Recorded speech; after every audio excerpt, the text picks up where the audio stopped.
Hello everyone, and welcome to Foreigner Farming in the Philippines. Tatay and I are taking out the bench seats in our new van.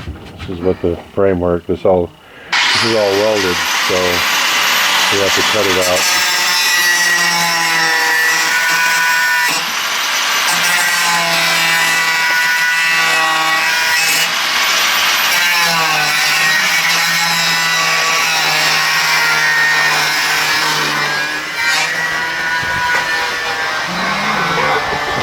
This here is the first one that we took out, and that allowed a lot of space in the back of that van. We filled it up yesterday with rice hulls, and we were able to haul, I think Marcel said 46 sacks. And it's twice as many as we could carry in the multi-cab. And I'm thinking if we get all these seats out of it, we could haul probably 60. The weight is not really an issue. I think 60 sacks might weigh, well, 60 sacks would probably weigh a ton. There's 10-15 kilos a sack.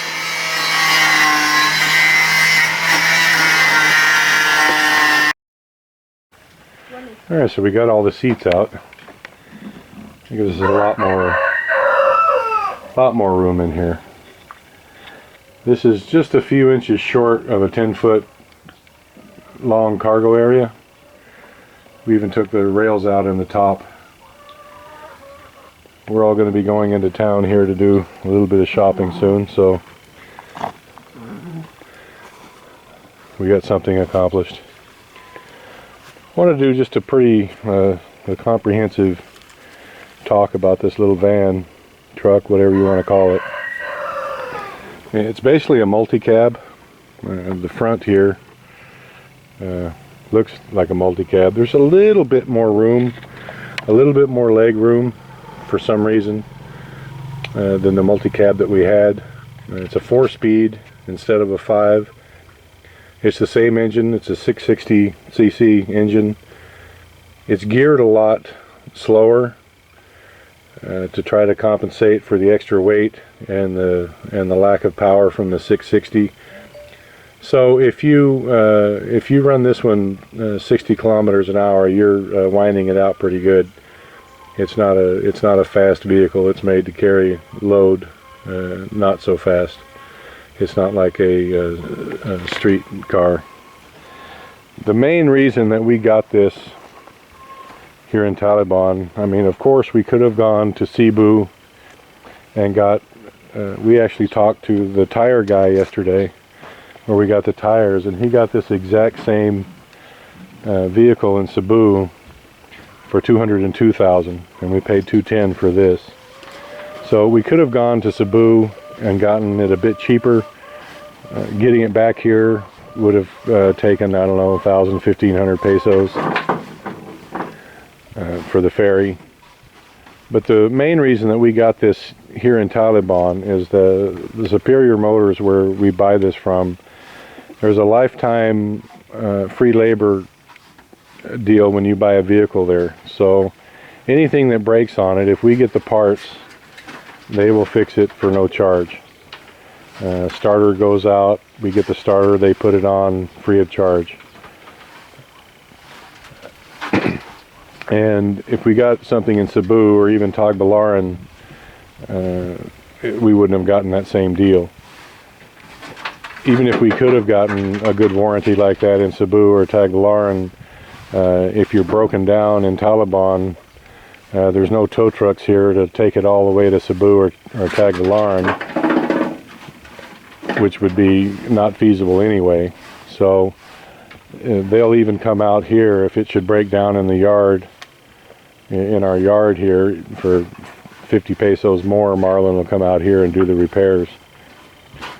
So it's just that kind of a service deal is something that we just felt that we couldn't turn our backs on. We had to do it that way.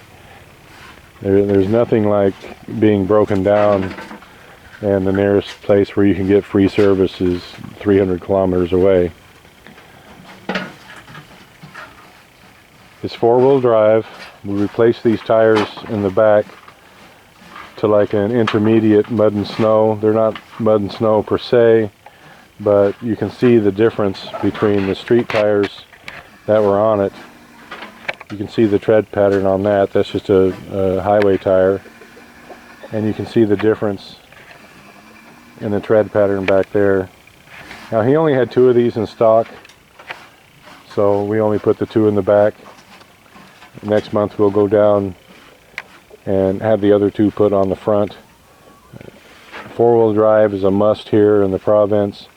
Anybody that doesn't have a four-wheel drive vehicle and they live in the province is just asking to be stuck in the mud. It's just, when it rains here, you know, most people, if you go to visit somebody, you're going to have to go down a dirt road at some point. And these roads in a heavy rain can, if you just, I mean, I see two-wheel drive vehicles all the time with 5 or 6 or 10 guys trying to push them out because they're stuck. I wouldn't buy anything here unless it's four-wheel drive, unless it's just exclusive for in town, if you're going to be on paved roads all the time. We're really pleased with this so far. We loaded it up with rice hulls yesterday and brought it back. I pretty much ran it at 50 kph all the way back. It didn't overheat. Fully loaded, almost fully loaded. Fully loaded for all we could get in it at that time. So no overheating problems. Mechanically it's sound. We're going to see how many sacks we can fit in at this time with a full load. We had those 40, how many sacks, love, did we have in it? 46? 45. We had 45 sacks in it.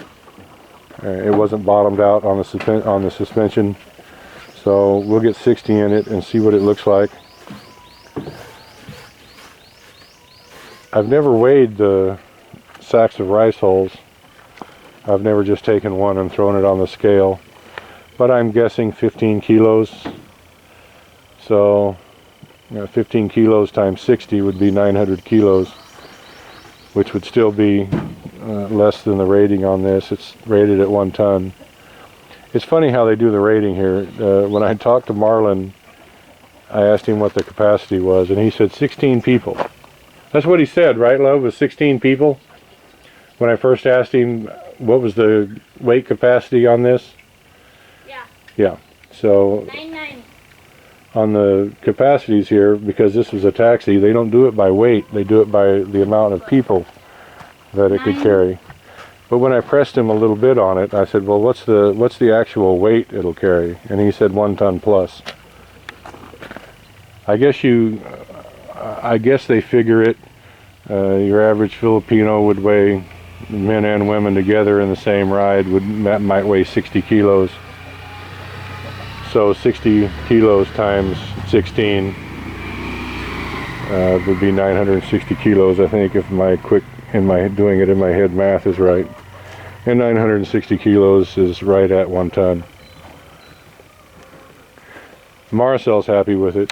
The ride on this, amazingly, I mean, we have ridden in our friend Anthony and Lynn's Hilux, and it's the 4-passenger 4-door Hilux, and this rides smoother than their Hilux does.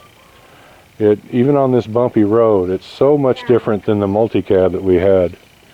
It really rides smooth, and it's probably just because it's such a heavier vehicle, but it rides like a car. Yeah. Yeah, that's what Marcel likes. She doesn't like that bumpy road.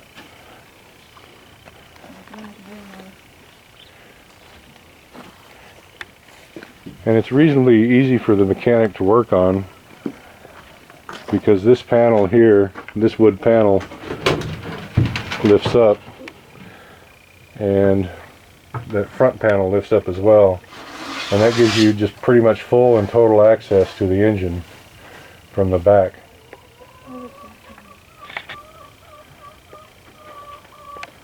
We even have a little spare tire. Isn't that special?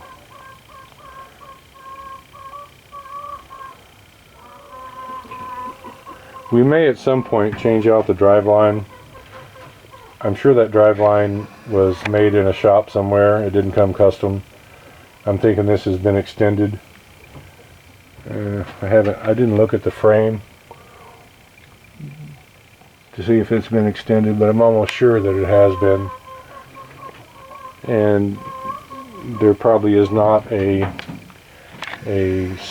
off-the-shelf driveline to fit in this. And I did notice, because I had it up to 60 kph at one point, we're just starting to get a little bit of vibration, like what you would notice if you had a bad U-joint. But I checked the U-joints and they're fine. So I'm assuming that it's got a slightly bent drive shaft. The drive shaft's that thing right there, the one going up to the front. And there is a slight, I don't know what you would call it. It's not true. I don't know, you guys that can really perceive things kind of like I can, you can see that the front part of that drive shaft is just a little bit to the right of the back. There's a slight angle there, so, and that could have something to do with it too. The motor mounts could be the mount at the transmission there, and the transfer case could be shifted just a little bit to the left, and that would straighten that out. I don't know if that's enough of a, it's only a few degrees, I don't know if that's enough to get the vibration. I'm thinking it's just a bent drive shaft. But at 40, 45, 50, you don't notice it at all. And 50 kph is plenty for this. You don't want to, it does have a small motor. I mean, that's just it's not even a large motor for a motorcycle. So even though this van would probably go 90 flat out, why push it? We need this one to last for a while, so 40-50 kph is just fine, especially if it's loaded. Don't know, I was thinking about even cutting these off, but I think we'll just leave it. I think they put those on there as steps so you can get up to the top, but who knows. Decided we're going to leave the backrests in. Those are the backrests from the seats. Going to leave those in. This thing we'll take off. This is the weather screen for the back. We did have to do a bit of grinding to get the seat rails out, because they were all welded in, nothing was bolted in, which is a good thing if you were going to keep it as a taxi. But we're going to put a little, instead of trying to weld this back because it's thin gauge, instead of trying to weld it back, we're going to get a special kind of epoxy and maybe throw a little bit of paint on it, because at every place where it was welded and we had to take it up, there's a hole. So we'll get those little holes patched, maybe a little paint on the top to keep it from rusting. I actually had to engage the four-wheel drive to get it out of the driveway yesterday. Four-wheel drive works fine, no clacking, no slack. I think we did okay. Time will tell, but I think we did okay on this little vehicle here. It just wasn't worth it for us to go to Cebu or Tagbilaran to try to save a few thousand pesos and then not have access to free labor. That was the main reason we got it. And it was so much cheaper to get this than a Bongo or an Elf or anything like that. You're talking real money. And I asked Marlon, I asked him, if we had to change the motor out in this at some point, what would it be for a complete exchange if we wore this motor out? And he said 30,000 pesos, and that's with his labor included. Of course, he would charge for that because that's not under the warranty. So 30,000 pesos is, well, let's say $600. So if at some point we did lose the motor in this, $600 US, and we can have another one put in it. The body in it is in good shape. There's no rust underneath. There's no cancer along the sides. It's in pretty good shape. And that was in my mind when we were looking at this and we bought it, in case we would have had to replace the motor at some point. $600, and you're all good to go again for another 150,000 kilometers. So I think all in all, this is the best we could have done. We like it so far. Thank you, everyone. Please like, comment, share, and subscribe.